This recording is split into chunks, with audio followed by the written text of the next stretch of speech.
Before being elected, I was nervous about being a Muslim woman in the public eye.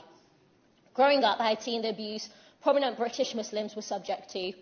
I knew I wouldn't be in for an easy ride. And today, I'd like to say that I was wrong to be worried. When young Muslim girls ask me what it's like, I'd like to say there's nothing to worry about, that they would face the same challenges as their non-Muslim friends and colleagues. But, Madam Chair, in truth, I can't say that because in my short time in Parliament, that's not my experience. So let me read out a few examples. One person, for example, wrote to me, and I quote, "Sultana, you and your Muslim mob are a real danger to humanity." Another wrote, "I'm a cancer everywhere I go, and soon," they said, "Europe will vomit you out." A third called me a terrorist sympathiser and scum of the earth, and that's sanitised of their unparliamentary language. I have discovered that to be a Muslim woman, to be outspoken and to be left-wing is to be subject to this barrage of racism and hate. It's to be treated by some as if I were an enemy of the country that I was born in, as if I don't belong. It was summed up by these words in a handwritten letter, and I quote, "If you can't stand the racism, perhaps you'd be happier going back to your country of origin, foreigner." Chair, it's worse when I speak up for migrants' rights in support of the Palestinian people or criticise Tony Blair for the war on Afghanistan. One abusive letter said, and I quote, "Our cities are full of Muslims. Send them to Pakistan."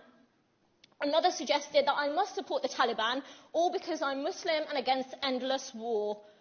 Madam Chair, this Islamophobia doesn't come from a vacuum. It's not natural or ingrained. It's taught from the very top. These fires are fanned by people in positions of power and privilege.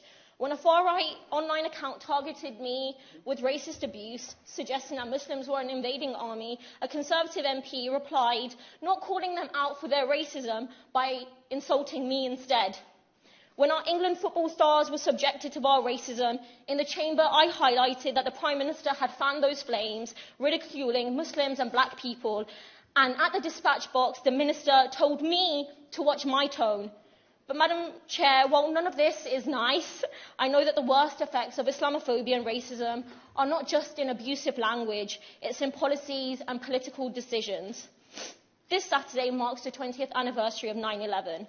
That horrific act of mass murder cast a long shadow. The war on terror, launched by George Bush and Tony Blair in its wake, set a narrative that too many readily embraced. Muslims, wherever we are, were portrayed as a security threat in need of discipline and suppression. Abroad, this was the background to disastrous wars in the Middle East, where false links were drawn between Iraq and the 9/11 attacks, providing false legitimacy to a war that had more to do with oil than the safety of British citizens. And at home, it meant the erosion of civil liberties of all and the targeting of Muslims in particular, with policies like the Prevent programme, which countless studies and human rights groups have demonstrated discriminates against Muslims. From young girls being referred to the programme simply for choosing to wear a hijab, to a Muslim teen being questioned by anti-terrorism officers for wearing a Free Palestine badge. I knew about this at university, so I too feared about speaking out in class, holding back where I might have otherwise criticised Blair and Bush for illegal wars.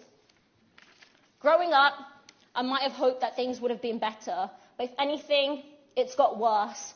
Today, our Prime Minister mocks Muslims as letterboxes and bank robbers, and far from scrapping Prevent, earlier this year his government announced who would lead a review of the programme. William Shawcross, a man who once said, and I quote, "Europe and Islam is one of the greatest, most terrifying problems of our future." An appointment that led dozens of human rights organisations, including the likes of Amnesty International and Liberty, to boycott the review, saying it was just there to rubber stamp the discriminatory programme. And closer to home, things aren't good either. My party has seemingly welcomed back a man who said Muslims see the world differently to us, that we are a nation within a nation. It has been silent after a Muslim colleague was cleared of vexatious claims and endured 18 months of horrendous Islamophobia. And in a recent by-election, it supposedly had a senior source pit Muslims against Jews, demonising whole communities. Madam Chair, I've always known what it's like to face racism, and through my political life, I've come to better understand this bigotry, to see it in its different forms, and to recognise the need to confront and challenge it wherever it's found. Islamophobia is very real in Britain today.